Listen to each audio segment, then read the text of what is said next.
Okay, come closer, let me show you something. And that's how fast I'm able to color-grade my DJI Osmo Pocket 3 footage and get these results.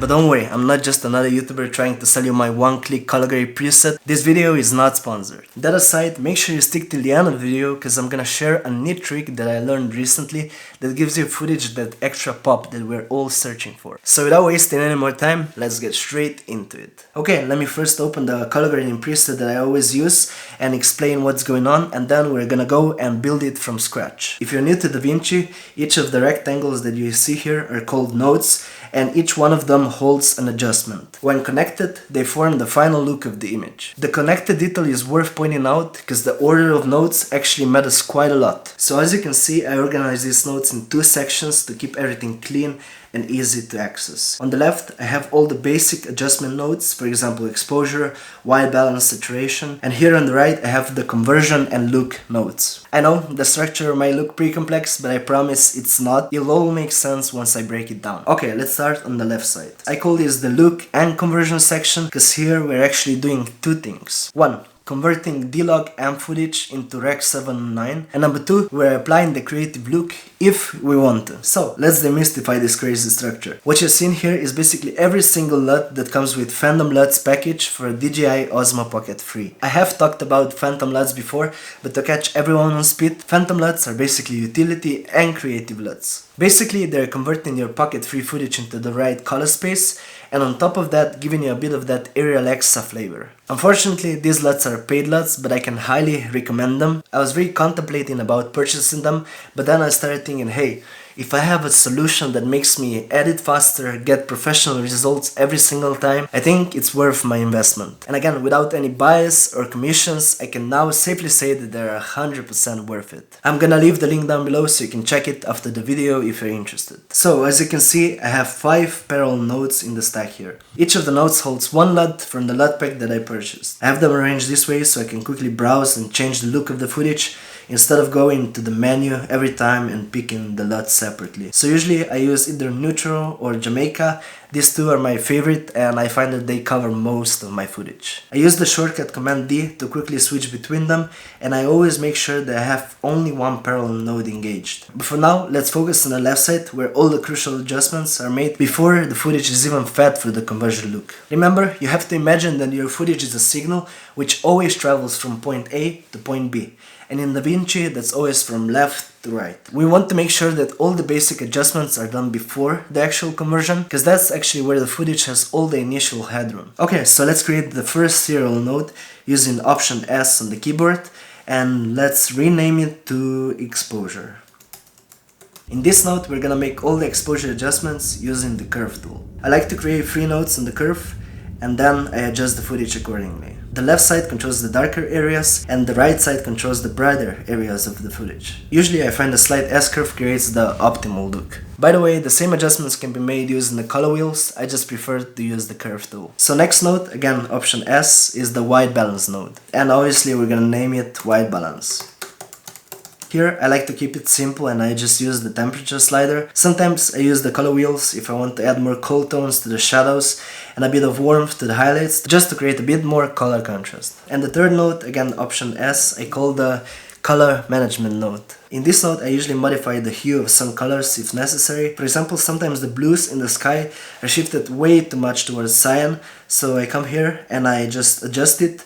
Or let's say if I have skin tones which are a bit off, I use the hue versus saturation or the other curves to adjust it. I like to keep these corrections pretty minimal to prevent footage from breaking apart, introducing noise and artifacts. Next node is the saturation node. Here I'm actually using a neat trick that a lot of creators are recommending. I'm right clicking on the node, setting the color space to HSV, and then I'm going to channels and deselecting channel 1 and channel 3. And then you just go to your color wheels, select primaries, and adjust the slider under the gain wheel. This will allow you to add natural saturation to your footage, which is way better than the regular saturation slider that you have down here. Before I show you the last secret sauce part, make sure you subscribe if you're enjoying the video. I'm super happy that the community here is growing and it really pushes me and motivates me to create more videos like this. Thank you. Okay, now it's time for the secret sauce. 2 small tweaks that really elevate your footage. These are subtle adjustments, nothing dramatic, but I feel they really add a layer of polish. I like to think of it like a magic tone switch in studio recording. Technically it doesn't change much, but somehow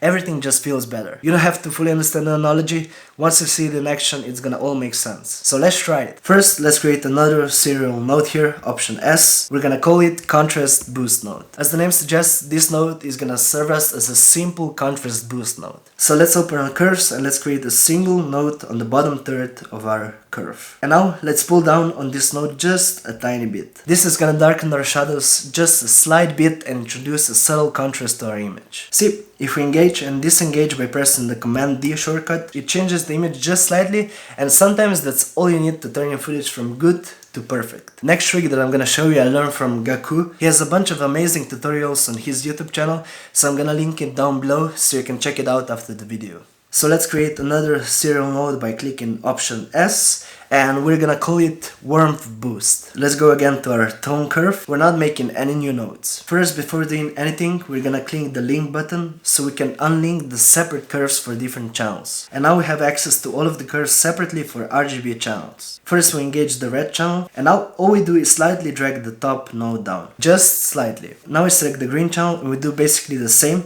We drag it just below the red curve. And the final step, we click on the blue channel and we basically drag it just below the green channel curve. As you can see here, at the end you should have something that looks like this. And that's it. Now all we have to do is basically save this node tree as a power grade. We right click on the clip and we choose grab still. Now let's go to the gallery where we can see our clip. And now all we basically have to do is just click on the photo and drag it to the power grade folder. And now every time we open a fresh project and we want to start color grading our clips, the power grade is already here for us to use it. Before we end the video, I just want to show you a couple of examples on how I use this power grade in my color grading process. You'll see how fast and easy it is to get a great image. So here I have the sequence from my latest snowboarding trip. I already posted the vlog, so if you're interested to see the final result, you can check it somewhere here. So I usually approach it like this. I always first select the clip, I apply my power grade, and I start tweaking the image. Bam! And just like that, it already looks fire, but we can make it just a bit better. First, when I'm editing the new sequence, I like to flip through different LUTs, so Command D to disengage and engage different LUTs, and I usually select one of the presets that works best for the sequence. Then I always go to the exposure node and I make sure that the footage looks nice and balanced. Then I like to adjust the white balance, and I always check if there are some colors that I don't like and are sticking out too much, and I adjust the hue or saturation of the specific color. And at the end, I always like to play around with my special sauce nodes, the contrast boost and the warmth boost node. So I always use the Command D shortcut to engage and disengage the nodes so I can see what effect it does to my footage. At this point I'm super happy with how the footage is looking, so I open the clip timeline view. I click again on the clip that I have just edited now. I use the Command C shortcut to copy all the adjustments that I've made. And then I select the clips in the sequence that look similar. And all I do is basically Command V to paste the grade on all of them. And bam!